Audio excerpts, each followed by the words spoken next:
Hi there, and welcome to Mental Health in Business. I have with me tonight, this afternoon, whatever time it is in the world, Lisa Apolinski, who's a content coach and creator, and she's just about to come out with her fifth book called The Greatest Personal Brand Story Ever Told, which I hope she'll talk to us about now. Lisa, welcome. Thank you. Excited to be here.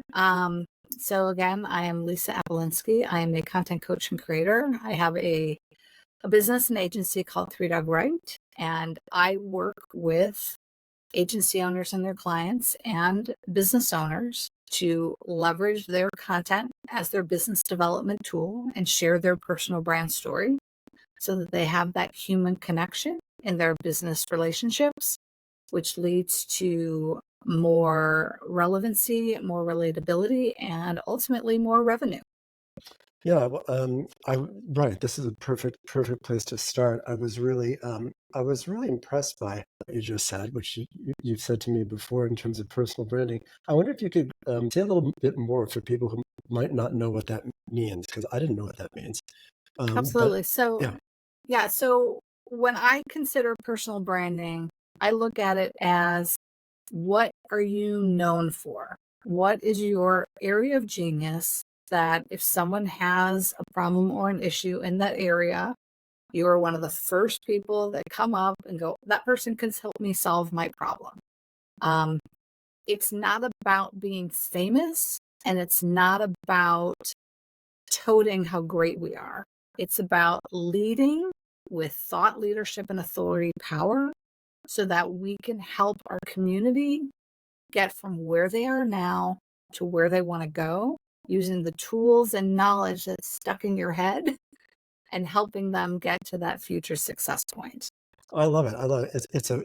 It's nothing less than a full frontal assault on the idea of business persona, Yes, which, absolutely. which I had never heard of before, and I think that's brilliant. Who would have thought that being genuine and natural and specific to who we are could also be profitable? Yes, yes. Especially in this day and age, right, Nick? Yeah, This day of, I don't know if you receive these, but just these massive email blasts that are not really anything about what you need or value to you, but it certainly would be of value to the person if you contacted them or scheduled a call. yeah, Um, right. this very impersonal, kind of just shoot from the hip and hope for the best marketing strategy that simply doesn't work. And then also in the face of AI, um, there is a belief, which I think is erroneous, that there's going to be, with AI, a reduction in human connection. And I think it'll actually help people who don't feel that they're writers. And a lot of us don't. It's something I practice every single day. It's not Mhm. something that's natural. I had to learn how to do it, and I'm still learning to be able to share their stories in a genuine and unique way and feel like they've written something that's good and has value. So I think there's a Mhm. lot of opportunity there, but it's getting past that. Well, it's machine. It's AI, so therefore it must be bad, it must be evil, and I look at it as a tool just like anything else, like the Mhm. calculator was for math. That's interesting. So how do you use AI? So the way I use AI is one of three ways, and this is how I also coach my clients. First and foremost, I am the worst speller in the world. I've never been good at spelling. And I use AI to check my spelling, check my grammar, make sure what I've written actually makes not only sense, but has the right grammatical syntax. That's first and foremost. I think it's great. It's another five set of eyes on your content to make sure Hmm. that you're not making any errors. That's the first one. I personally, when I see a grammar error, I'm bad at spelling, but I'm really good at grammar. I want to just pull out a red pen and correct it first, which is not helpful to someone who's reading your content. You want them to be able to get your message quickly. So that's the Right. first one. The second one is if I need research, if I need some further information on a subject where I just want it to help me start the process, it's a great tool to use. Yeah. I'm not an expert in everything. I never will be, and I'm okay with that.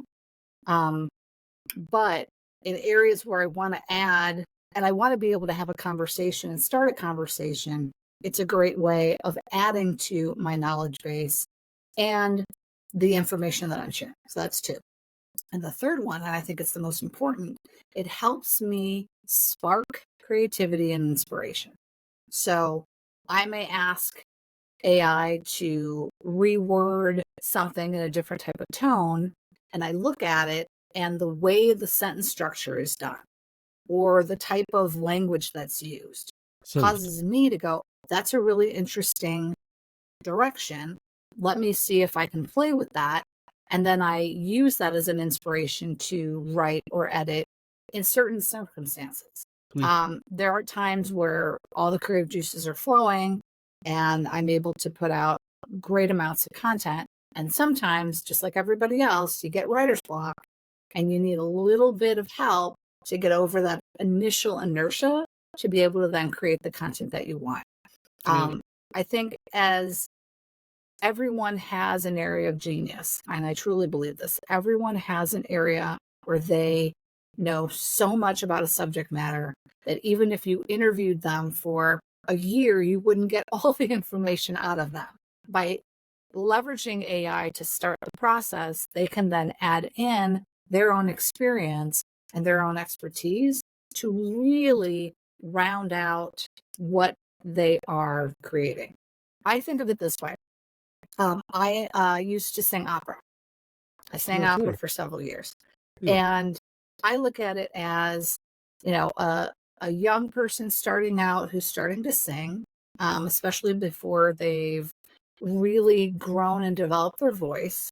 It can be very beautiful, but it can be very thin Hmm. and have a clear tone, but feel more like a flute or, it's a clearness. And I hate to say this, but kind of like a Disney princess. That's what I always pictured. There's this very light, clear, top part of the Hmm. voice. As you create AI and add in your own information and your experiences, you become more rounded and this full-fledged singer that has Well, all this depth and tonality and resonance and this richness to the sound, which is what a lot of opera singers are going for. It's hmm, not this very light, it's this robust, beautiful voice that can break through a 70-piece orchestra to right. be able to reach the audience. And that's how I see people using AI. It gives them that initial, almost the, like the tuning fork, right? Right. Right. And then they fill in the rest. That's very helpful. Helpful and creative. I wonder if you'd like to tell us a little bit about this book that's coming out. Well, absolutely. So my book, The Greatest Personal Brand Story Ever Told. This is a hard galley copy. It will be coming out in a few weeks. I was attending the Uprising conference with Mark Schaefer. Mark Schaefer for me is the North Star in terms of marketing and personal branding. And he gathers 30 amazingly brilliant individuals twice a year for a conference in Knoxville, Tennessee. And we talk about everything that's happening with digital, with marketing, with personal branding. And you might think, well, wow, twice a year, that seems excessive. Things are changing so rapidly that stuff that I'm doing today will be different in 6 months. If we talk again in 6 months, I would have other tools, other thoughts, because Mm, it's moving at such a rapid pace, especially with the introduction of AI.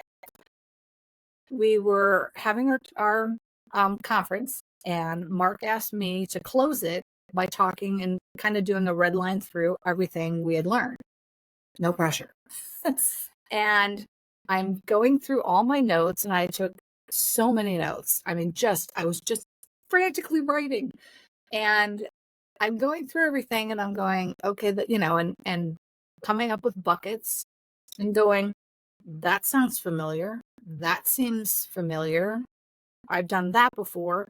And I'm looking at this thread and I'm going, where have I seen this? And it just hit me. I was like, oh my God, this is the personal brand structure of Jesus. If we look at the personal brand of Jesus simply from a marketing and business development view, Right. there are two things that I think are irrefutable. Number one, if I say the name Jesus, you know who I'm talking about, and you know what he stands for. Yeah. He has a brand legacy. All of us would want that same brand legacy, that after we're gone, we're still making an impact. People can take our brand and our ideas and continue to grow with them and to create community. And I thought, at first, oh my God, we're doing nothing new. That was my first thought, like, oh, we haven't invented anything. And then I thought, why is that necessarily a bad thing? Maybe this is pointing us in the direction that we're onto something. And by using this 2,000-year-old guide as our fundamentals, we can truly create a personal brand that is human.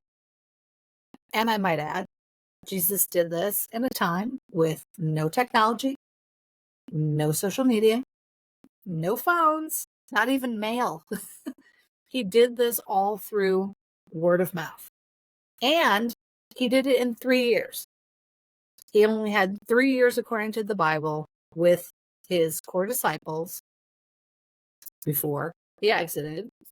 And he created a personal brand legacy that still touts the fundamentals that he talked about 2,000 years ago. He had clear communication. He created a community. He understood storytelling. I mean, it goes on and on and on and on. And I thought, my goodness, this is a time where we as business owners have to become more human.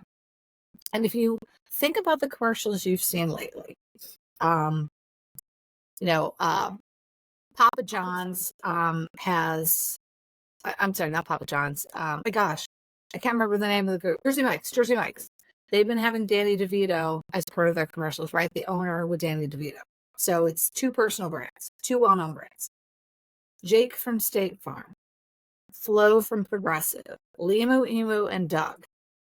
Those are all either personal brands that they're trying to bring to the forefront, or they've created personal brands for you to feel a connection to this conglomerate of an organization. It's great. It's great.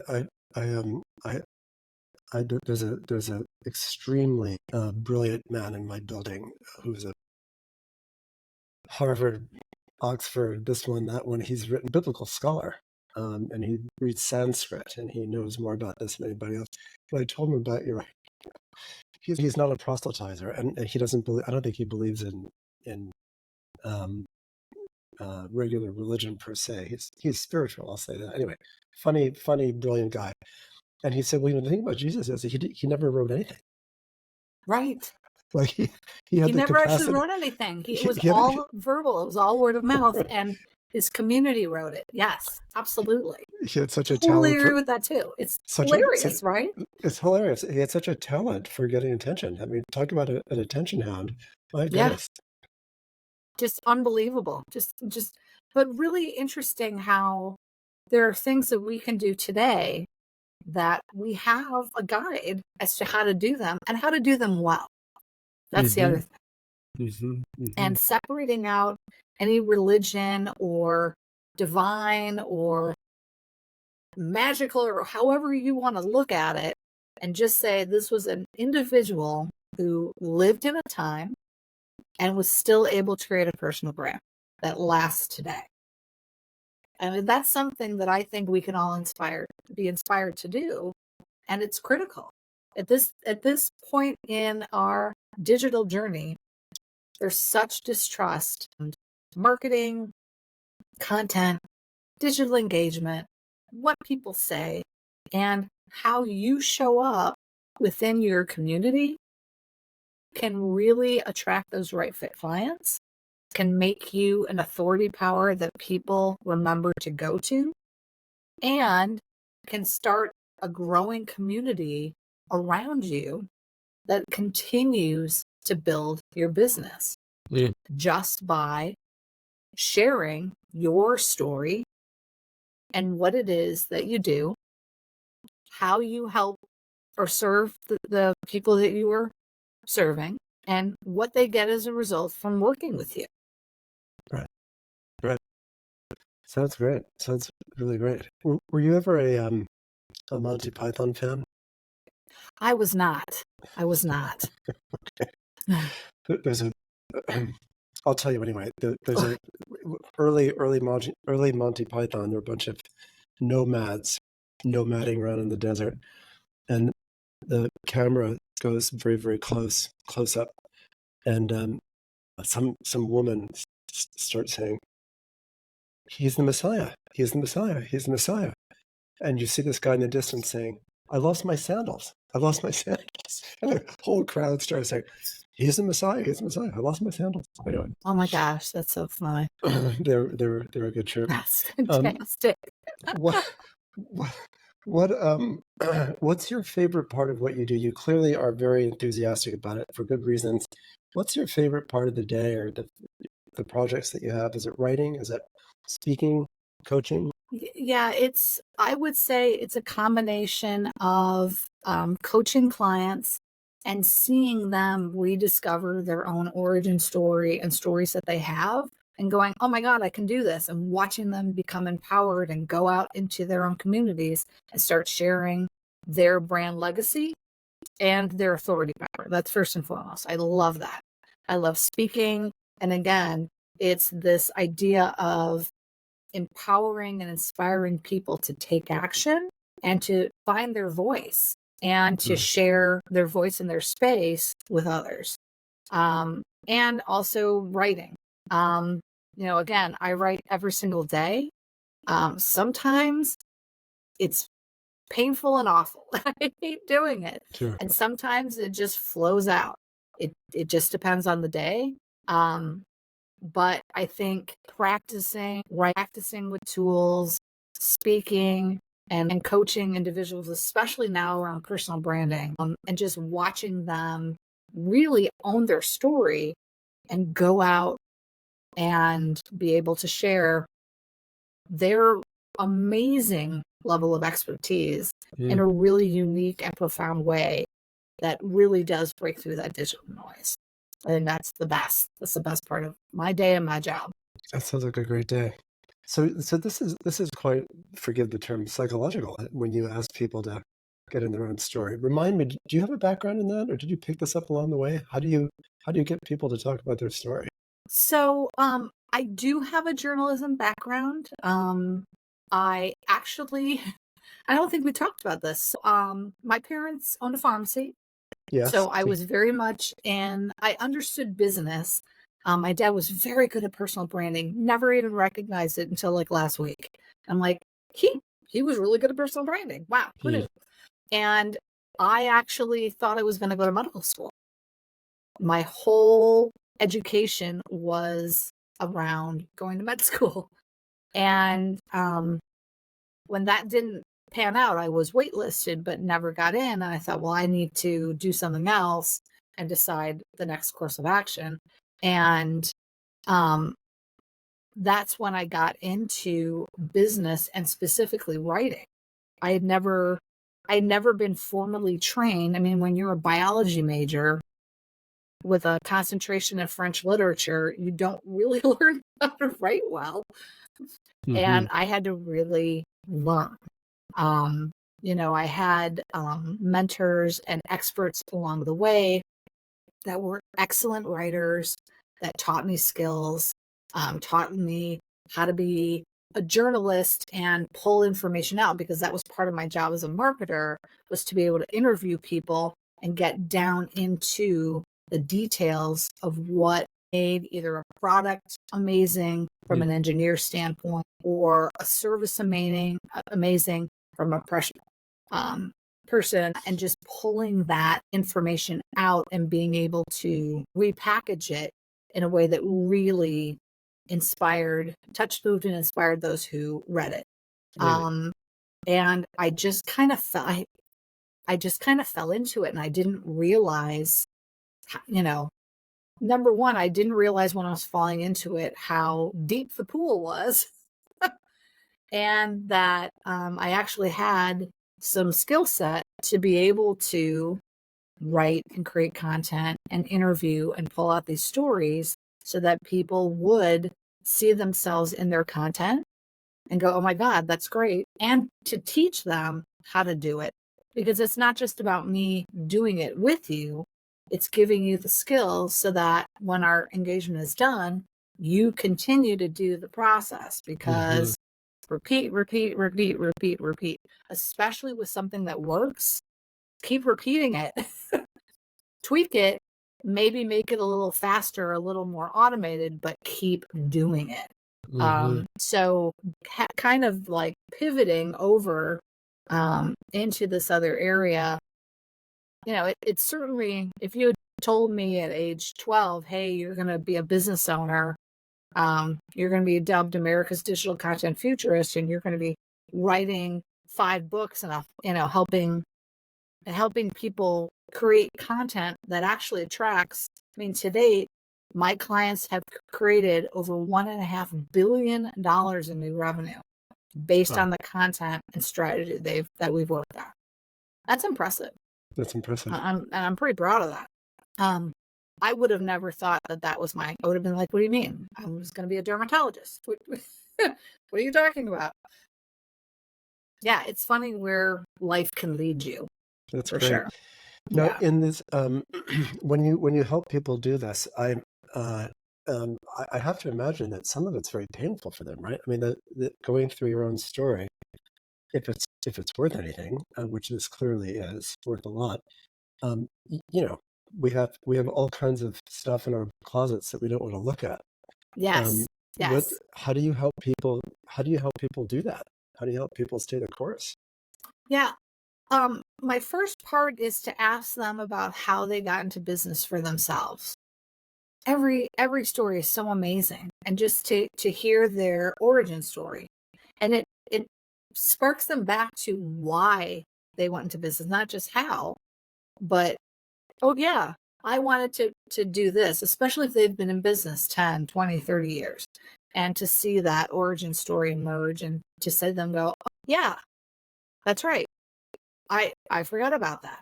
And then as we talk about their products and services, I actually ask them to go through how they do their engagement, because a lot of times there are secret sauces that they have in their system that they think is like obvious to do. And it's actually transformative, revolutionary. And they haven't recognized it because for them, it's common sense. But as we know, common sense, not always so common.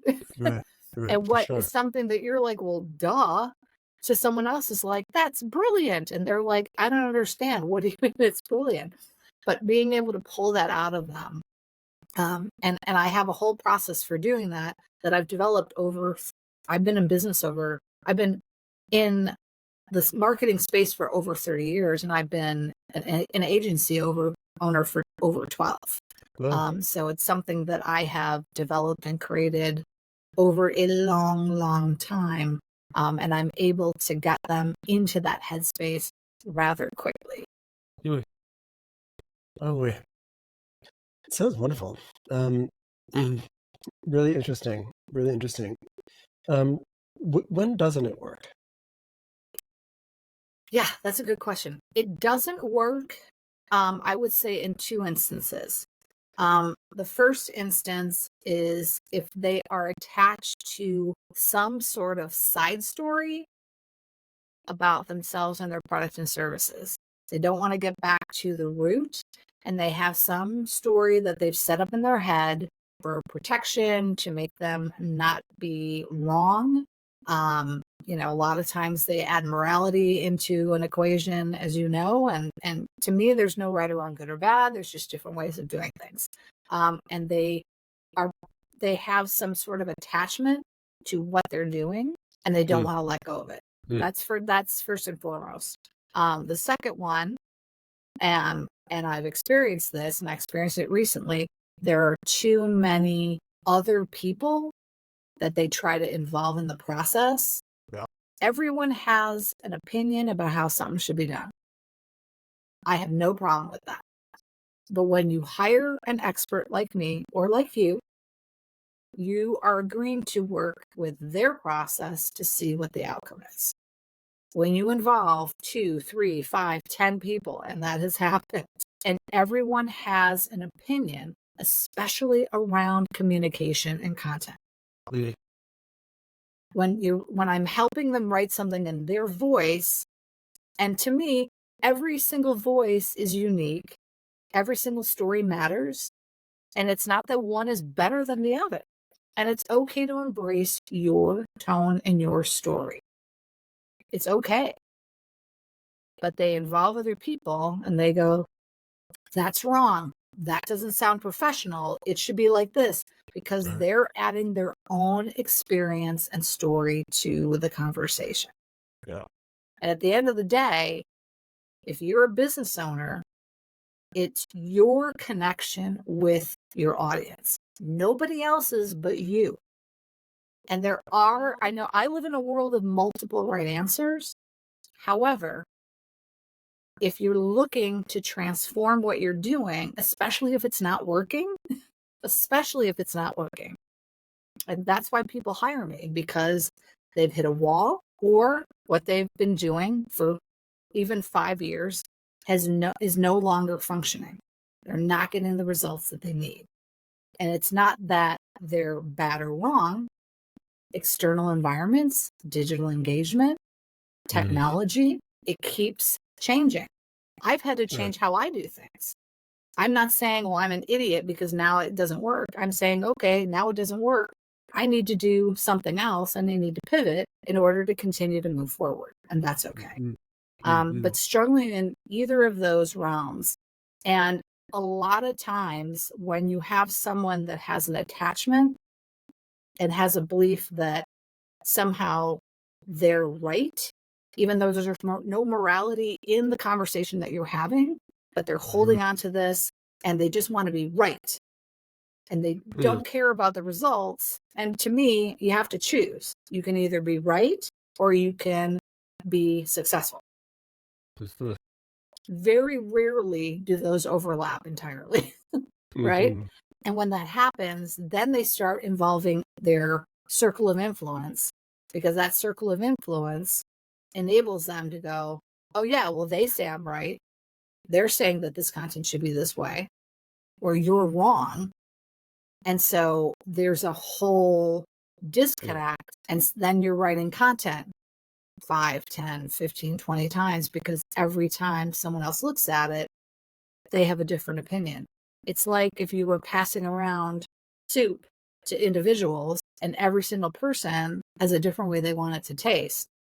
By the end of this process, when you get to the final product, it's probably going to taste horrible. And it has nothing to do with how it was started.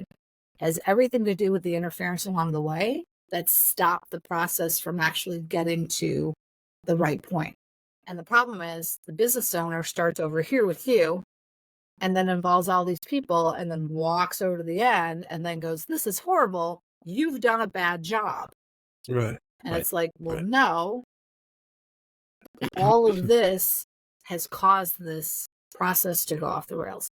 And I look at those interactions, which are fewer and fewer. I'm not perfect. I always want to help people. I always want to work with people. I stand for people's success. Although I do at least an initial process to see how coachable they are.